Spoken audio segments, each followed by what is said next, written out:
khusus untuk hasil pemilu presiden dan DPD itu karena peserta yang terbatas, jumlahnya tidak terlalu banyak. Tapi untuk hasil DPR provinsi dengan DPD kabupaten kota, bundelnya sedikit agak tebal. Dari format hasil ini, di halaman pertama itu menggambarkan proses sertifikasi. Sertifikasi berkaitan dengan apa saja? Sertifikasi itu dia berkaitan dengan data pemilih, DPT TPS, pemilih yang menggunakan hak pilih, berkaitan dengan surat suara yang terpakai, terus berkaitan dengan suara sah dan tidak sah. Ini mesti cermati baik-baik oleh teman-teman, karena objek sengketa pemilu, kalau kita bicara pada tataran sengketa proses di MK, itu akan berhubungan dengan angka-angka yang ada di dalam format model hasil ini. Dalam tampilan yang ada di layar, ini untuk kepentingan pengisian fakta politik. Fakta politik itu apa? Fakta politik itu perolehan suara dari calon yang ada itu. Kalau kita bicara dalam konteks pemilu presiden, maka nanti teman-teman akan melihat di halaman kedua. Halaman pertama tadi kan berkaitan dengan soal sertifikasi data pemilih, pemilih yang menggunakan hak pilih, berkaitan dengan penggunaan surat-suara, berkaitan dengan suara sah dan tidak sah. Halaman kedua, itu teman-teman akan berhubungan atau akan melihat data-data hasil penghitungan suara. Nah, bagaimana cara menulis hasil penghitungan suara? Itu ada beberapa kolom, disiapkan satu baris memanjang, itu mungkin berisikan paling banyak 60 suara dia.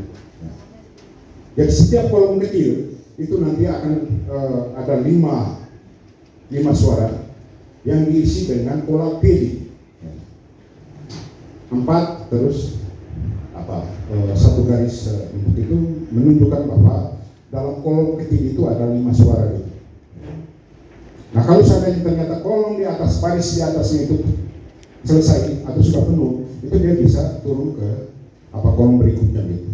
Prinsipnya itu bahwa satu kolom memanjang, ada beberapa kolom kecil itu paling banyak itu untuk menulis 60 suara gitu. Assalamualaikum warahmatullahi wabarakatuh. Shalom, salve, salam awas untuk kita semua. Ketua dan anggota pengawas pemilu Kecamatan Kelapa Lima yang saya hormati, bersama rekan-rekan staf di sekretariat lingkup sekretariat pengawas pemilu Kecamatan Kelapa Lima.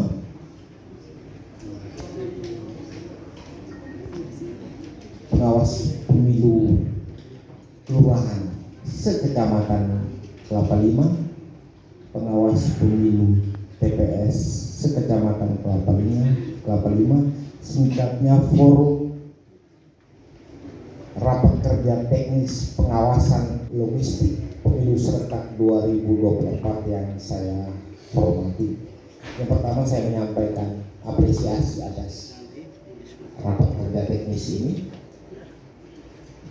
Bagi saya, forum ini adalah forum konsolidasi gagasan dan visi dalam melakukan pengawasan terhadap kelengkapan dan distribusi logistik pemilu 2024. Yang kedua, saya menyampaikan terima kasih atas ruang dan kesempatan untuk bisa hadir di tempat ini dan ini tempat untuk bisa berbagi pengetahuan seputar logistik pemilu.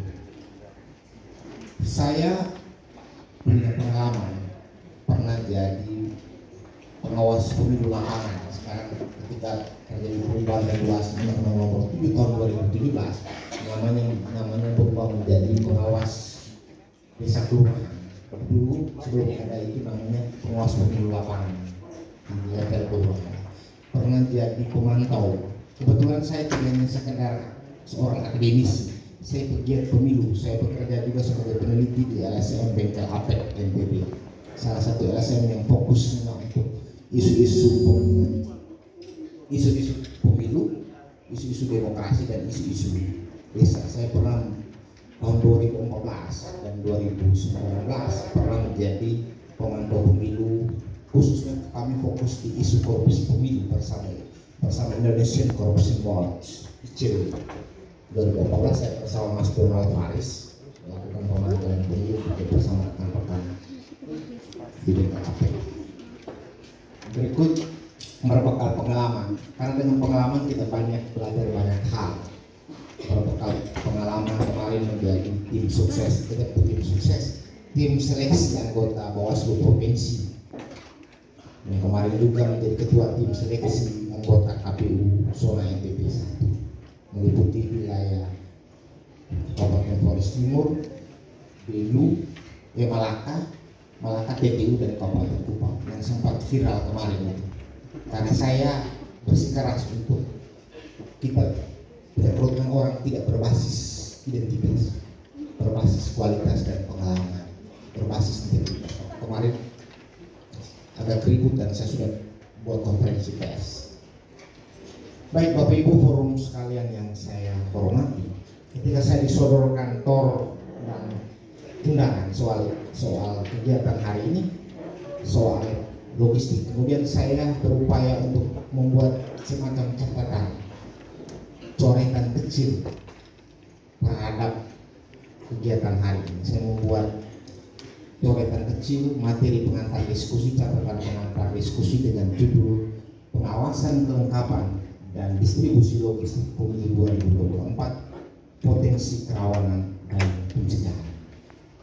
Bapak Ibu forum sekalian yang saya hormati, ketika kita bicara soal pemilu, maka wacana yang sebetulnya harus kita dengungkan, harus kita sebarkan adalah pemilu yang demokratik dan pemilu yang berkeadilan.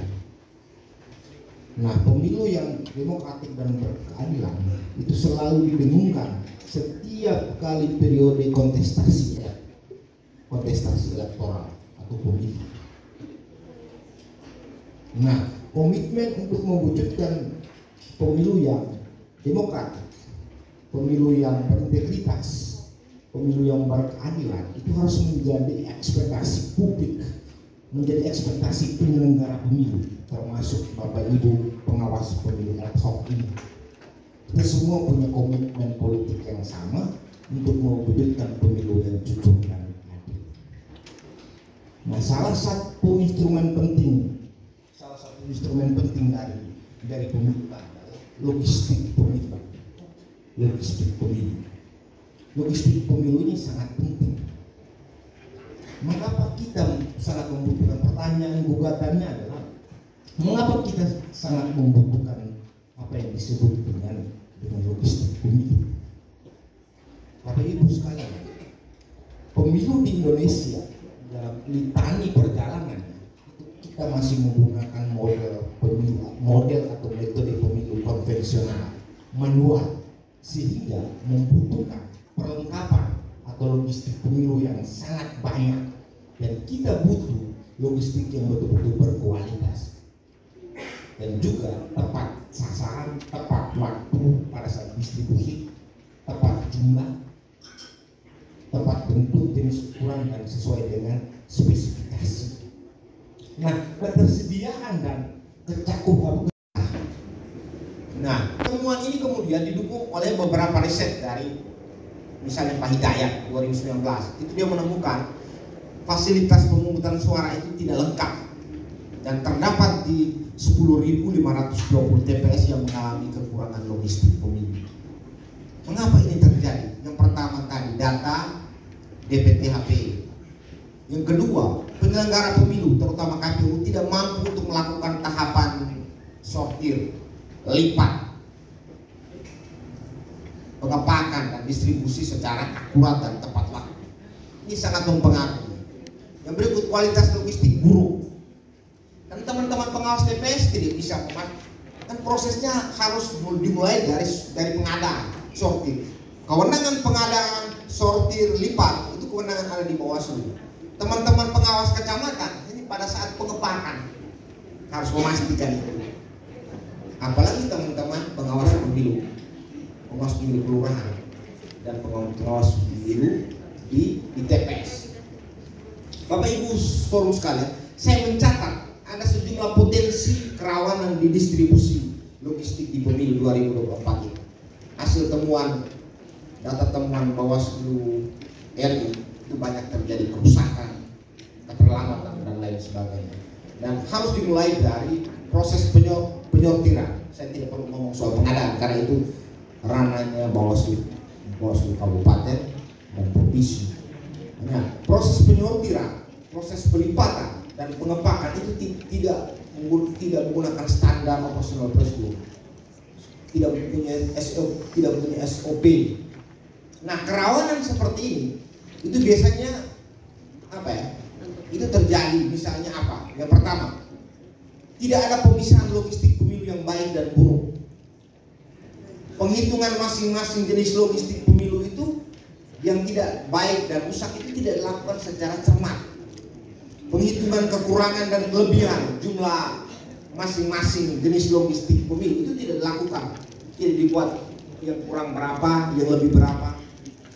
Yang berikut, harus ada penyimpanan kelebihan surat suara dan surat suara yang rusak di tempat yang aman. Dan itu harus sepengetahuan pengawas.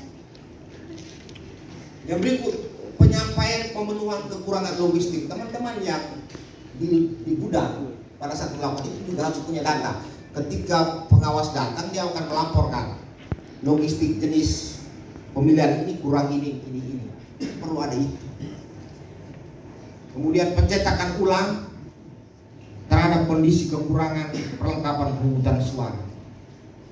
Yang berikut, tempat penyimpanan logistik pemilu di gudang Osapa, saya pernah lewat di situ.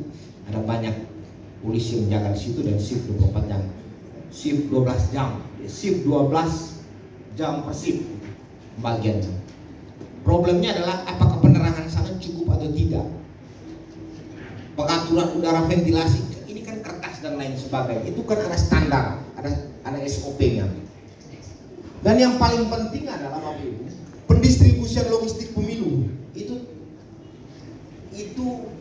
apa ya? Biasanya tidak tepat jumlah, tidak tepat kualitas, tidak tepat waktu, tidak tepat tujuan, tidak tepat sasaran, dan tidak terjamin pengamanan. Pastikan moda transportasi yang digunakan untuk pengangkutan logistik pemilu itu moda transportasi yang aman dan nyaman. Daya angkutnya berapa? Itu teman-teman harus memperhatikan itu. Nah, kerawanan apa saja yang terjadi pada saat distribusi ini, Bapak Ibu? Ada gangguan keamanan. Bapak Ibu sekalian, saya perlu menjelaskan situasi politik nasional hari ini. Situasi kerawanan kita sangat tinggi. Pilpres itu terjadi pembelahan politik yang sangat tajam.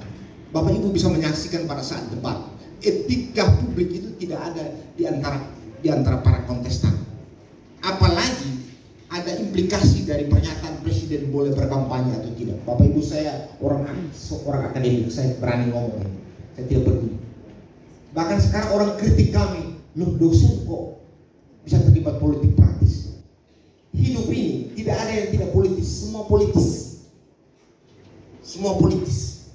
Semua politis. Dosen itu berurusan dengan banyak hal yang sifatnya politis. Politik negara untuk menertibkan dosen lebih banyak berurusan dengan administrasi. Itu juga politis.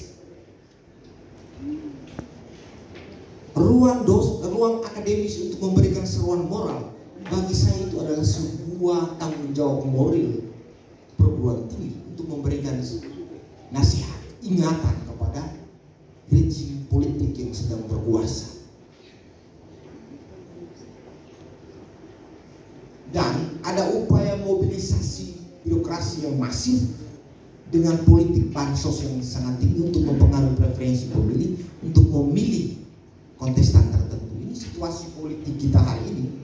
Dan juga pembelahan itu sangat dan bisa terjadi, potensi konflik itu ada karena masyarakat sudah ada polarisasi akibat dukungan politik terhadap kontestan A, B, C dan lain sebagainya. perbedaan pilihan politik itu menyebabkan di dalam rumah istri juga bisa beda pilihan, bapak bisa beda pilihan, ponakan bisa beda pilihan. Pada saat debat baku ejek, ribut. Apalagi politisasi isu sara. Orang digiring untuk memilih seseorang berdasarkan kedekatan emosional. Jadi kuasa emosi itu lebih kuat daripada rasionalitas politik untuk memilih. Nah, situasi seperti ini terjadi pembelahan di dalam tubuh aparat keamanan di dalam tiga kontestan. Ini kita harus, dan situasi Kamtibnas kita itu lagi tidak baik, Bapak Ibu, lagi tidak baik. Nah, gangguan-gangguan keamanan seperti ini juga perlu kita pikirkan. Maka sistem pengamanan teman-teman Bawaslu itu perlu berkoordinasi dengan aparat keamanan untuk memastikan proses distribusinya aman, nyaman, pengawasan ketat, dan juga pengawasan harus terjadi di TPS. Di TPS, Bapak Ibu pastikan jangan sampai pada saat sortir sudah kertas suaranya sudah dicoblos. Nanti orang persalahkan TPS pengawas pemilu TPS. Pengawas pemilu TPS proses sortir dia tidak awasi loh. Dia awasi pada saat keberadaan logistik sudah ada di TPS. Tidak semua kesalahan perlu dilimpahkan kepada pengawas pemilu TPS. Yang berikut, apa fokus pengawasan? Saya perlu menjelaskan. Jadi fokus pengawasan di pengawas pemilu kecamatan itu pertama, teman-teman pengawas pemilu kecamatan itu perlu membuat atau mengidentifikasi dan memetakan potensi pelanggaran dalam konteks perlengkapan pemungutan suara, dukungan perlengkapan lainnya, dan perlengkapan pemungutan lainnya dalam pemilu ini yang didistribusikan di wilayah kecamatan. Dan data itu kemudian diberikan kepada teman-teman pengawas pemilu kelurahan dan pengawas pemilu TPS sebagai instrumen untuk bisa melakukan pengawasan terhadap distribusi logistik di setiap tingkatan. Dan yang paling penting Bapak Ibu menentukan fokus pengawasan. Dan fokus pengawasan ada di kelengkapan pemungutan suara di wilayah kecamatan, di wilayah kelurahan, dan di wilayah TPS. Teman-teman harus melakukan konsolidasi dengan, misalnya di level kelurahan berkomunikasi dengan lurah setempat. Kalau di level TPS berkoordinasi dengan RT setempat. Tetapi hari ini ketua RT RW itu juga sudah terjangkit malaria politik. Terjangkit malaria politik akibat politik bantuan bansos tadi. Nah, Bapak Ibu juga perlu melakukan ada semacam mendorong warga untuk juga membantu ada pengawasan partisipatif. Teman-teman Bawaslu itu punya sekolah kader pengawasan partisipatif itu, gerak gunakan daripada uang dibiayai oleh negara percuma, ada pelatihan dan lain sebagainya. Itu harus terus digalakkan. Itu dan data TPS rawan di setiap kelurahan kepada teman-teman pengawas pemilu TPS, sehingga patroli pengawasan terhadap logistik pemilu di lokasi TPS terus dilakukan, dan ajak masyarakat untuk membantu mengawasi logistik yang ada di TPS. Ini harus melakukan pengawasan melekat, Bapak Ibu, hadir langsung mengawasi proses, memantau proses di sekitar TPS sehingga tidak terjadi potensi-potensi kecurangan. Dan yang paling penting juga adalah teman-teman juga harus membantu menyebarkan informasi jadwal soal distribusi logistik, waktu distribusi logistik. Teman-teman harus punya schedule itu dari KPU. Kapan distribusi logistik itu dari gudang ke PPK, ke PPS, dan ke TPS. Menggunakan moda transportasi apa, bagaimana sistem pengamanannya, sehingga teman-teman punya instrumen untuk terus mengontrol sehingga tidak terjadi kesalahan-kesalahan, tidak terjadi manipulasi yang terjadi di dalam tahapan distribusi logistik ini. Itu saja beberapa catatan pengantar diskusi kita pada siang hari ini. Terima kasih atas ruang dan waktu ini. Salam awas bersama rakyat, awasi pemilu bersama Bawaslu, tegakkan keadilan.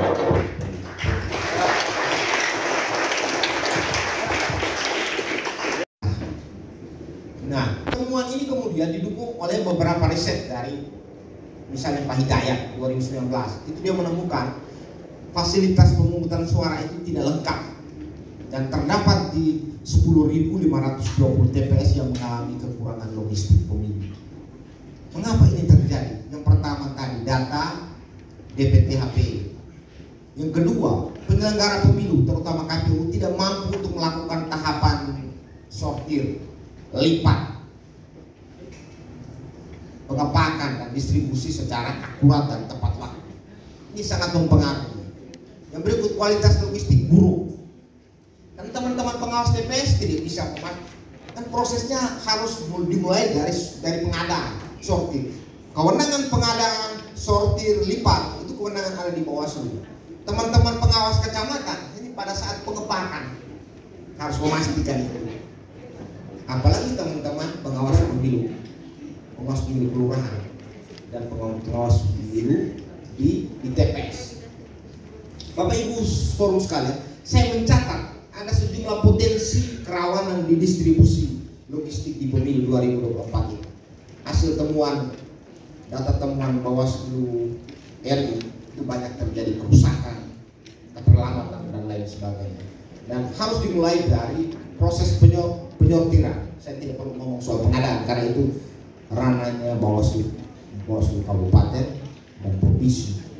Nah, proses penyortiran, proses pelipatan dan pengepakan itu tidak menggunakan standar operasional prosedur, tidak mempunyai SOP. Nah, kerawanan seperti ini itu biasanya apa ya? Itu terjadi misalnya apa? Yang pertama, tidak ada pemisahan logistik pemilu yang baik dan buruk.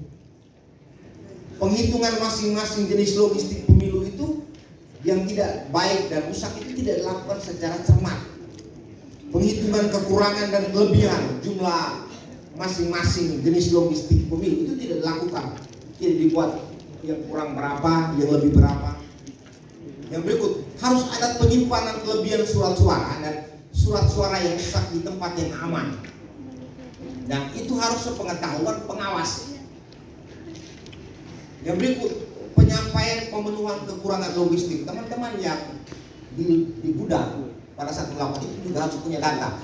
Ketika pengawas datang, dia akan melaporkan logistik jenis pemilihan ini kurang ini. Perlu ada itu. Kemudian pencetakan ulang terhadap kondisi kekurangan perlengkapan pemungutan suara. Yang berikut, tempat penyimpanan logistik pemilu di gudang Mosapa. Saya pernah lewat di situ. Ada banyak polisi yang jaga di situ dan shift 24 jam. Shift 12 jam. Shift 12 jam per shift bagiannya. Problemnya adalah apakah penerangan sana cukup atau tidak. Pengaturan udara, ventilasi, ini kan kertas dan lain sebagainya. Itu kan ada standar, ada SOP-nya. Dan yang paling penting adalah Bapak Ibu, pendistribusian logistik pemilu itu apa ya? Biasanya tidak tepat jumlah, tidak tepat kualitas, tidak tepat waktu, tidak tepat tujuan, tidak tepat sasaran, dan tidak terjamin pengamanan. Pastikan moda transportasi yang digunakan untuk pengangkutan logistik pemilu itu moda transportasi yang aman dan nyaman. Daya angkutnya berapa? Itu teman-teman harus memperhatikan itu. Nah, kerawanan apa saja yang terjadi pada saat distribusi ini, Bapak Ibu? Ada gangguan keamanan. Bapak Ibu sekalian, saya perlu menjelaskan situasi politik nasional hari ini. Situasi kerawanan kita sangat tinggi.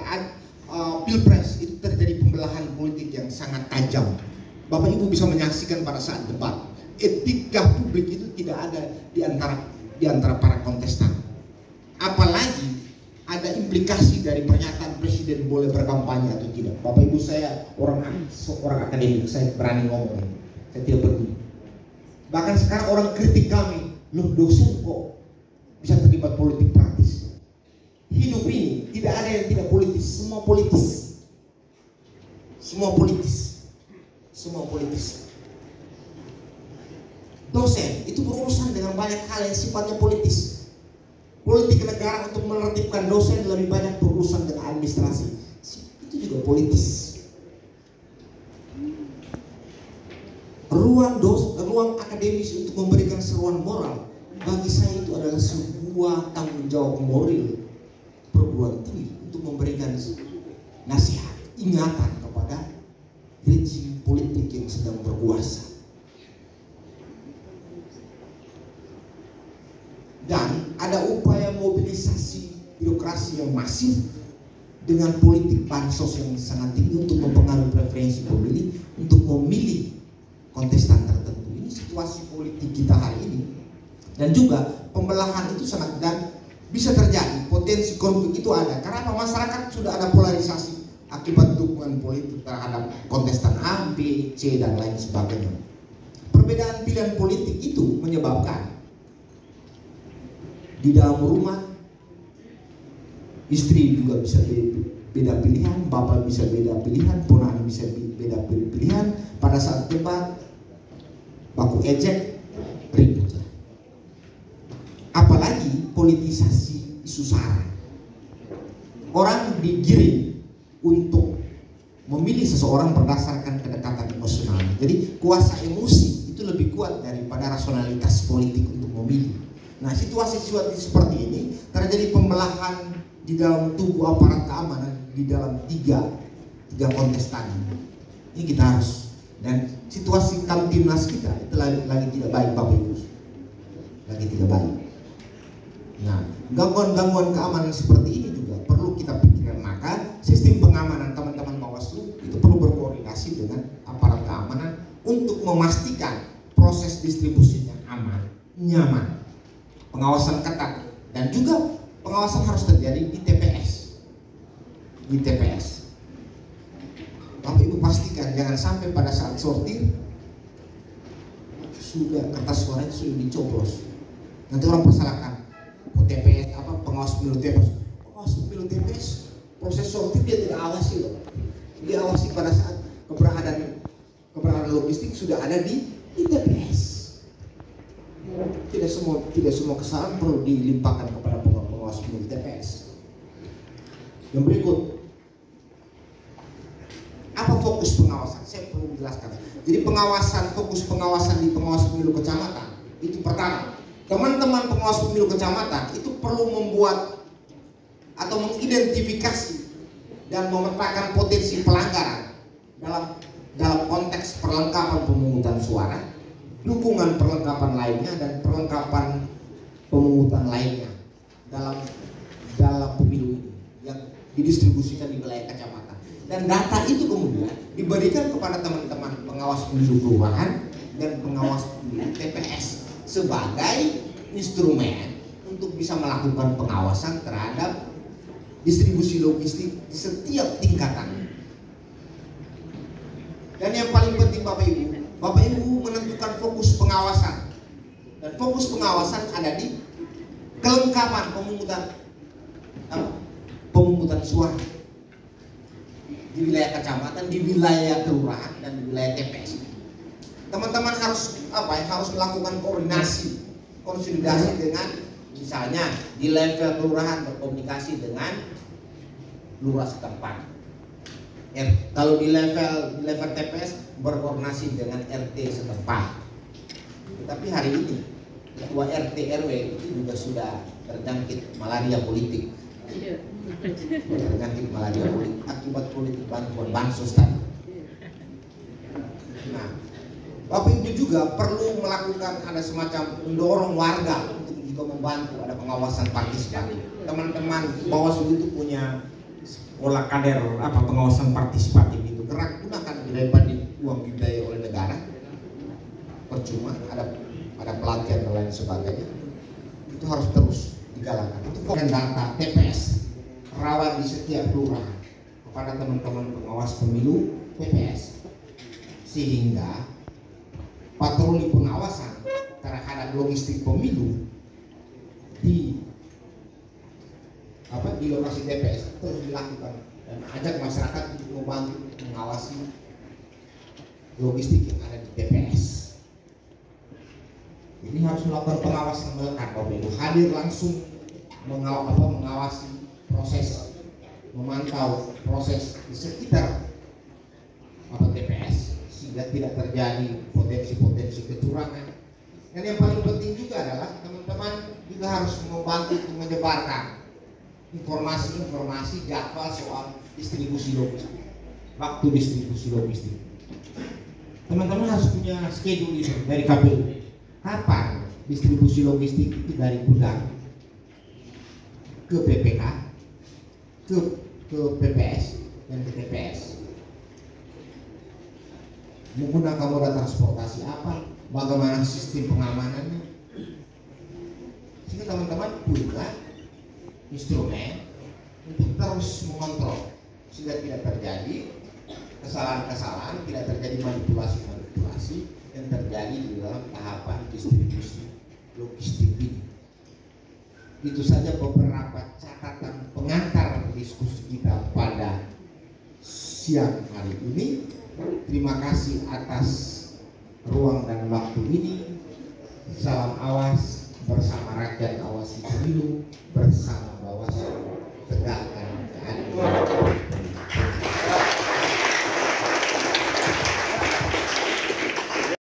Selamat siang. Selamat siang. Nama siapa nih adik? Nama saya Grace Ano. Grace Ano. Terkait BIMTEK ini untuk Pak Panwas Kota Kupang nih. Ya. Adi terpilih dari TPS mana nih?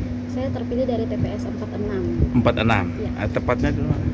di Jalan Samratulangi 2 Wali Kota. Wali Kota. Ya. Dekat-dekat dengan KPU, kantor KPU. Oke. Ya, betul. Nah, BIMTEK ini kan juga memberikan penguatan kapasitas buat teman-teman di Panwas untuk mengawasi pemilu yang demokratis nih. Dari pandangan masyarakat kita, ini pemilu yang sangat demokratis, memberikan kebebasan kepada siapa saja, tua atau muda dan sebagainya. Anda sudah tahu, dan Anda terpilih itu menjadi sebuah penghargaan besar dari bangsa ini untuk Anda bermain peran mengawasi seluruh proses pemilu yang akan berlangsung. Nah, apa perasaan? Perasaan saya sangat senang. Sangat senang ya. Ya. Dari 202 ini Anda termasuk seorang yang sangat senang. Selain bersyukur, Anda juga senang. Nah, Anda juga sudah mendapatkan poin-poin di materi pertama. Apa yang Anda dapatkan hari ini? Saya dengan kegiatan BIMTEK kali ini, saya berharap untuk semua materi yang disampaikan tadi boleh diserapi dengan baik oleh saya, dan saya dapat menjalankan tugas mengawas dengan baik di TPS, dan acara demokrasi ini boleh berjalan dengan baik dan transparan. Oke. Terima kasih untuk komentarnya. Semoga Anda dan teman-teman sukses dalam mengawasi pemilu di 2024 ini. Pemilu yang demokratis, jujur, adil, transparan, dan kemudian membawa masyarakat Indonesia